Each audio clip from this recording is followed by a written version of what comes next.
5 seconds. Coming to the internal affairs of the country, Madam Deputy Chairman, the policies of the Government of India for the last 15 years have been so manipulated that the rich people are becoming richer and the poorer sections of the people are becoming still poorer.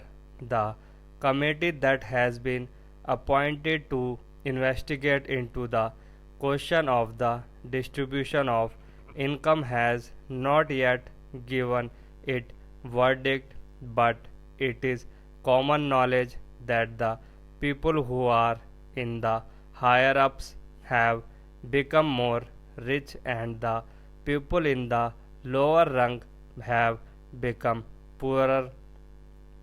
The prices of essential commodities that the peasants and the workers use have gone up so high that they are not within the reach of the mass of the people of the country.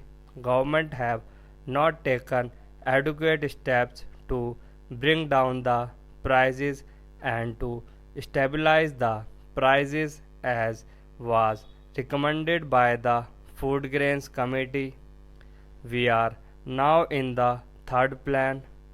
While the plans are progressing, the number of the employed in the country is increasing. This is a very anomalous position.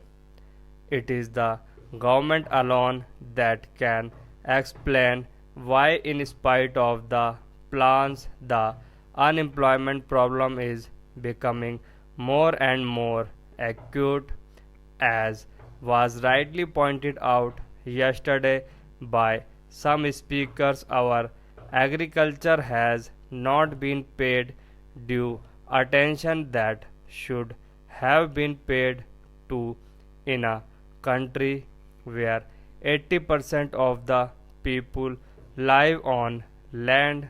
Some 3 or 4 years back, when Mr. Ajit Prasad Jain was the Food and Agriculture Minister, he was made to resign under shady circumstances as one who had proved not capable of solving the food problem in the country. A suggestion was thrown that the portfolio of agriculture should be handled by an important and senior member of the cabinet, and particularly in the states by the chief ministers of the states. But nothing of the sort has happened.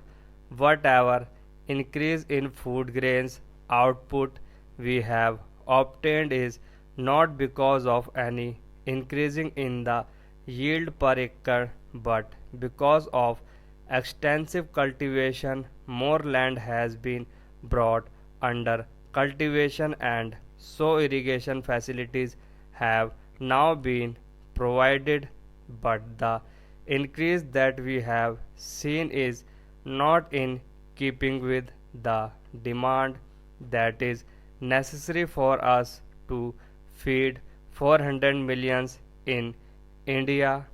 So, whatever industrial development we want, the basic factor is that our agricultural economy should be improved.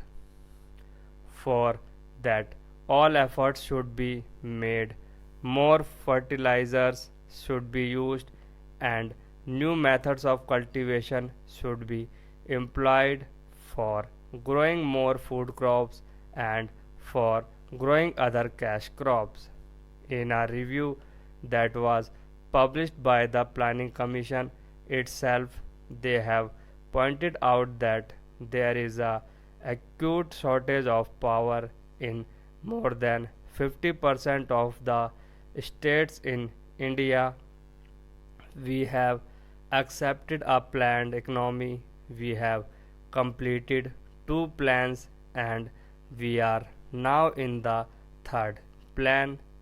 I do not know why the Planning Commission or the planners concerned did not foresee this shortage of power in most of the states in India and why they did not plan generation of more power so that people will not accuse the state governments or the planning commission that they did not work out the plans properly in order to have more industries and to have more food grains produced through lift irrigation in most of the states in Andhra, in West Bengal, in Bihar, in Karnataka, there is power shortage.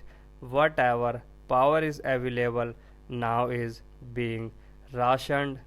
There are thousands of units of small scale industries which are not working for want of power, and there are thousands of lift irrigation pumps which are denied power supply for purposes of irrigating their lands, and wherever power is supplied it is supplied during nights, which is not very convenient to make use of the power and use the power for agricultural purposes.